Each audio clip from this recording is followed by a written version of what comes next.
Quantum technology is still early, but the companies that protect the right intellectual property now could define the market later.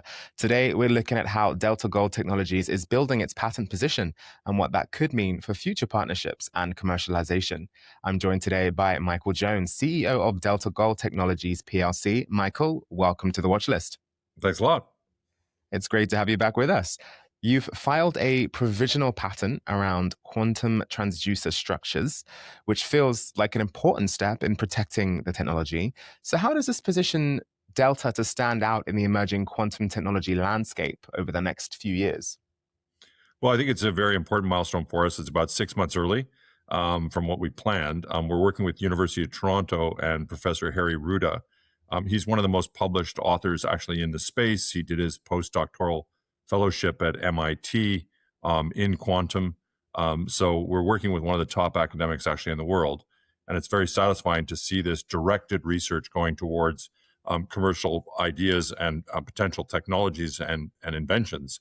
So the provisional patent is a really important step for us, and it's early. And in a sector that is this technical, as quantum is, academic partnerships can be critical in moving from theory toward application. So with your University of Toronto collaboration and newer agreement with Penn State, how do you see those partnerships accelerating innovation and opening commercial opportunities?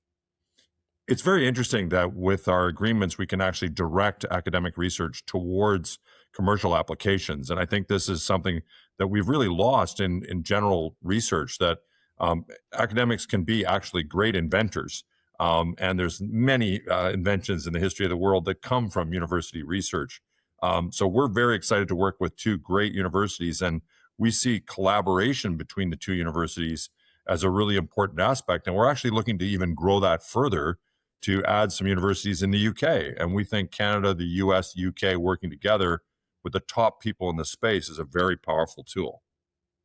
The only thing I invented at university was the fastest way to make a sandwich, so not quite quantum computing. But as this moves through the confidentiality and development period, investors will be looking for signs of progress. So what key milestones or indicators should they be watching for over the next sort of 18 months? Well, the first thing is we're also working with Penn State. So we're also driving that research program. It's a few months behind University of Toronto in its start. And that's also directed research towards intellectual property. So I think that's a first milestone. The second thing is adding another university, which we're busy with right now. I think that's an important milestone in terms of showing this international collaboration that we've talked about. And then the third thing are specific patents that follow up on the broader regional provisional patent.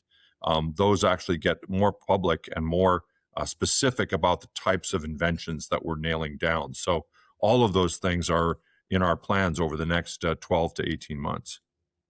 So this is really a story about building protected intellectual property early, supported by academic partnerships that could help turn quantum research into commercial value. This is an amazing thing. Thank you so much for your time today, Michael. My pleasure. Once again, that is Michael Jones, CEO of Delta Gold Technologies. For more on the company and its quantum technology roadmap, visit deltagoldtech.com. That's all for this episode of The Watchlist. I'm Ricky Lee. Make good choices today.